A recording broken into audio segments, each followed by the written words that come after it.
The situation was dire. The Union Army was on the verge of collapse, minutes away from total disaster. Nothing short of a miracle could save them now. As luck would have it, that's exactly what happened.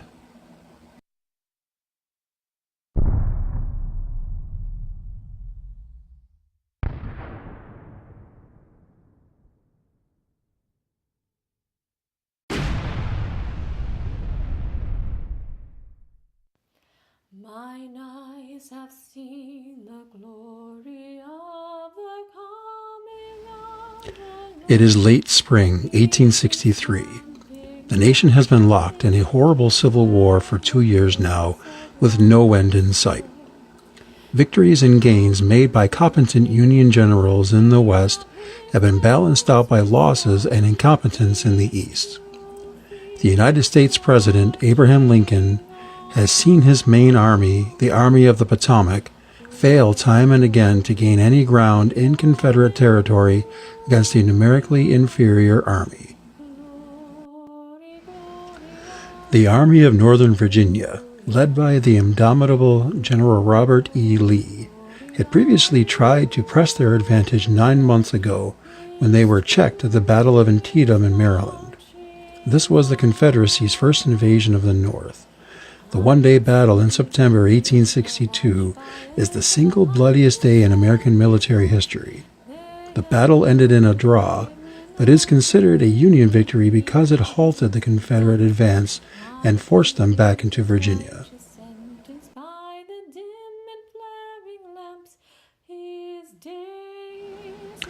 On June 3, 1863, Lee began the Army of Northern Virginia's second invasion of the North. Lee's main objective was to move across the Potomac River and try to separate the Union forces from Washington. When the Army of the Potomac's commander, Major General Joseph Hooker, belatedly became aware of the Confederates' movement, he began to force march his army north, trying to keep Lee to the west and screen Washington from the rebel troops. On June 28th, as the bulk of the Federal troops enjoyed a brief respite near Frederick, Maryland, General George Gordon Meade replaced Hooker as commander of the Army of the Potomac. Meade faced a daunting task. By June 30th, Lee's forces, including those of Corps Commanders Lieutenant Generals James P. Longstreet and Ambrose P. Hill, were marching on the Chambersburg Road in southern Pennsylvania, while Lieutenant General George S. Ewell was leading his corps westward from York. Major General Jeb Stuart, directing Lee's cavalry, had not returned to the main southern column from his screening mission around the Union forces. In fact, Stuart would not return until July 2nd, a crucial error in judgment. Lacking adequate intelligence from his scouting forces, Lee directed his army to gather at Gettysburg. The general did not want to fight at Gettysburg, but alert Union horsemen had reached the area, a fact that would put a wrinkle in Lee's plans. When Confederate Brigadier General James J. Pettigrew approached the town leading a 2,584-man brigade that was part of Major General Henry Heath's division, he became aware of the Union cavalry force positioned there. Pettigrew withdrew his troops and then reported back to Heath. On the next day, July 1st, Heath headed towards Gettysburg with 4 brigades of infantry to drive off the reported Union troopers and secure the town. To Heath's surprise, waiting for him was Union Brigadier General John Buford, who had dismounted and deployed his cavalry on McPherson's Ridge, west of Gettysburg.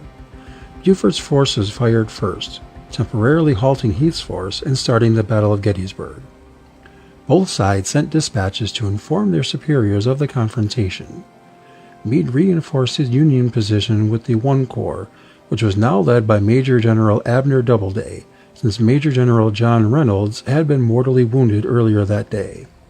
Additional Union reinforcements came from Major Generals Henry W. Slocum's 12th Corps and Daniel Sickles' 3rd Corps.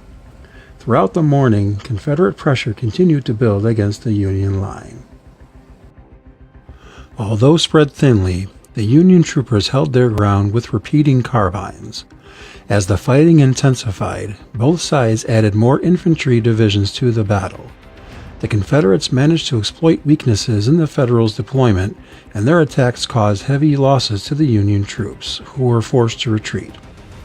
Confederate General Ewell's failure to carry out his orders and attack Cemetery Hill on the afternoon of July 1st wasted a golden opportunity for a quick, decisive victory. The Union had lost 4,000 men by that time in the town of Gettysburg itself, but Meade quickly moved reinforcing divisions onto the high ground south of Gettysburg. The two armies spent a restless night. The Union defensive line on aptly named Cemetery Ridge resembled an inverted fishhook, extending from Culp's Hill on the north, down Cemetery Ridge, and southward towards Big and Little Round Tops. Although the 650-foot-high Little Round Top was overshadowed by its larger neighbor, its position was more important because much of the hill was cleared of trees and it could be better accommodate troops. Strategically, Little Round Top held the key to the developing battle. If the Southern troops could take and hold the hill, they could theoretically roll up the entire Union line. On the morning of July 2nd, Little Round Top proper held perhaps just a handful of Federal soldiers. Pennsylvania native Brigadier General John W. Geary's division was aligned just north of the hill and was the largest Union force in the immediate area. Geary was ordered to rejoin the rest of his 12th Corps at Culp's Hill after elements of Sickles' 3rd Corps took his place.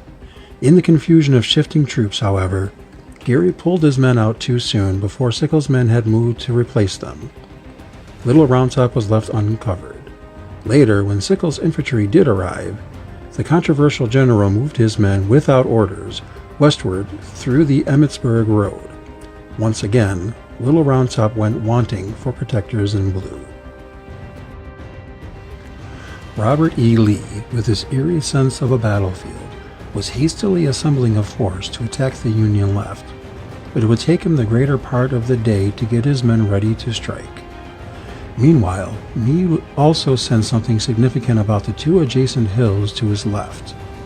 That afternoon, he sent his chief of engineers, Brigadier General Governor K. Warren, to assess the situation. To his utter chagrin, Warren found Little Round Top completely undefended. He hastily sent messengers to Meade and Sickles, requesting immediate assistance. Sickles, by that time hotly engaged with elements of Longstreet's corps, had none to spare. But Colonel Strong Vincent, who commanded the 3rd Brigade of Brigadier General Charles Griffin's 1st Division of the 5 Corps, received word from a harried courier about the threat to Little Round Top and led his men to the hill at double time.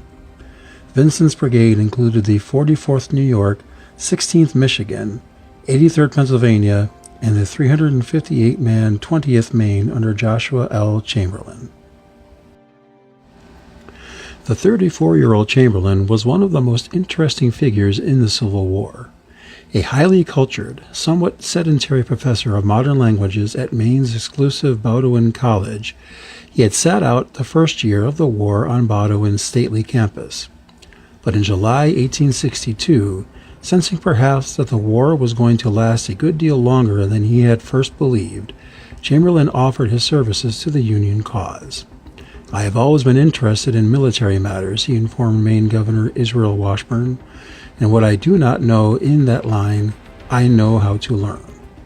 He was given command of the newly formed 20th Maine, a unit comprised of extra men left over from other new regiments. It was not, Chamberlain noted, one of the state's favorite fighting units. No county claimed it, no city gave it a flag, and there was no send-off at the station. As he arrived on Little Round Top, Colonel Vincent chose a line of defense that started on the west slope of the hill. When the first regiments reached the rocky outcrops in that area, Vincent put them into line. The 16th Michigan took up a position on the right flank, and the 44th New York and 83rd Pennsylvania held the center. Later in life, Chamberlain wrote that his regiment was the first in line, but it actually took up its position last, curving its line back around to the east and forming the Union Army's extreme left flank. The last thing Vincent told Chamberlain was, "This is the left of the Union line. You are to hold this ground at all costs." Minutes after the Federals had taken up their positions, the 824 men of the 4th and 5th Texas Regiments of Major General John B. Hood's division hammered up the hill of Little Round Top, pushing towards the center and right of Vincent's line. During that assault, Captain James H. Nichols, the commander of the 20th Maine's Company K, ran to alert Chamberlain that the Confederates seemed to be extending their line towards the regiment's left. Chamberlain called his company commanders together and told them his battle plans. With the new information from Nichols, Chamberlain ordered a right-angle formation, extending his line farther to the east. Meanwhile, Colonel Vincent tried to rally his 3rd Brigade as the 16th Michigan staggered under the heavy assault by the 4th and 5th Texas. Just when the Federals were on the verge of collapse, Colonel Patrick O'Rourke led the 140th New York Zouaves into the gap to save Vincent's brigade. Both Vincent and O'Rourke paid with their lives for their heroism. Elements of Hood's division, the 15th and 47th Alabama, then began to smash into the main troops. Hood ordered these regiments, led by Colonel William C. Oates, to find the Union left, turn it, and capture Little Round Top. 25-year-old Color Sergeant Andrew J. Tozier of the 20th Maine quickly emerged as an unlucky hero, and he was later awarded the Medal of Honor for his bravery. It had been Chamberlain's idea to elevate Tozier to the post of Color Sergeant for the 20th Maine, a dangerous but coveted position in Civil War regiments, generally manned by the bravest soldier in the unit. As the 20th Maine center began to break and give ground in the face of the Alabama regiment's onslaught, Tozier stood firm, remaining upright as Southern bullets buzzed and snapped in the air around him. Tozier's personal gallantry in defending the 20th Maine's colors became the regimental rallying point for companies D, E, and F to retake the center. Were it not for Tozier's heroic stand, the 20th Maine would likely have been beaten at that decisive point in the battle. When their ammunition had almost run out, Chamberlain decided to fix bayonets and charge down into the 2 Alabama regiments. Chamberlain, whose right foot had been pierced by a shell fragment or a stone chip, then limped along the regimental line, giving instructions to align the left side of the regiment with the right. After Chamberlain returned to the regimental center, First Lieutenant Holman S. Melcher asked permission to retrieve his wounded from the front. Chamberlain replied, "Yes, I am about to order a right wheel forward of the whole regiment." After Chamberlain ordered bayonet, the Union line hesitated until Melcher, the acting commander of Company F, sprang out in front of the line with his sword flashing. The Reverend Theodore Garish, then a private in Company H, stated that Melcher led the men down the slope when the enemy was only 30 yards away. Most evidence indicates that Chamberlain ordered the charge, and Melcher was the first officer down the slopes. Melcher was an inspiration to the tiring regiment as he sprang a full 10 paces to the front with his sword glittering in the sunlight. Another crisis soon faced the Maine soldiers when the left side of the regiment drew even with the right, short of its planned position. Melcher broke this momentary disruption by running down the slope screaming, Come on, boys!" with Tozier behind him, and Chamberlain not far behind. During the charge, a second enemy line of the 15th and 47th Alabama tried to make a stand near a stone wall. For a moment, it looked as though the Confederates might succeed in halting the Unionists and breaking their momentum. But, using the classic element of surprise, Captain Walter G. Morrill's Company B rose up from behind a stone wall and fired a volley into the Confederates' rear, breaking the will of the enemy troops. Confederate reports show that the Union company had been magnified into 2 regiments. According to the Confederate Colonel Oates, it was a surprise fire of Company B that caused the disastrous panic in his soldiers. Chamberlain seemed to have been blessed with both good timing and luck. He not only made the right command decisions, but also had managed to survive when, by all rights, he should have been dead. An Alabama soldier twice failed to pull the trigger of his rifle because he had second thoughts about killing the brave colonel. Then a pistol aimed and fired by a Southern officer misfired only a few feet from Chamberlain's face. Ultimately, the Union charge was a success. In the confusion of battle, the 20th Maine managed to take scores of Confederate soldiers as prisoners, though unbeknownst to them, their captors had little to no ammunition left. This action finally silenced the fighting on the far left of the Union flank that day. To put things into perspective, had multiple events that had worked in the Union's favor gone wrong, the Confederate Army could very well have secured Little Round Top and would have been in position to roll up the rest of the Union line, effectively ending the Battle of Gettysburg.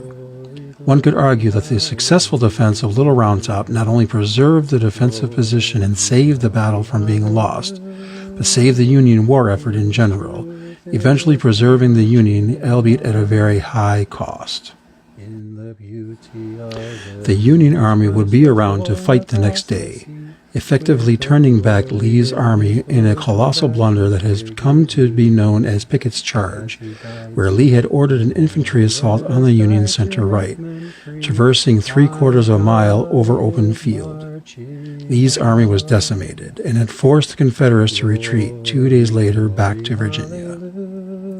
The previously seemingly unbeatable General Lee made a grave mistake that cost his army a price they were never able to recover, and it would not have happened had the 20th Maine been unsuccessful in defending that rocky hill known as Little Round Top. Truth is marching on.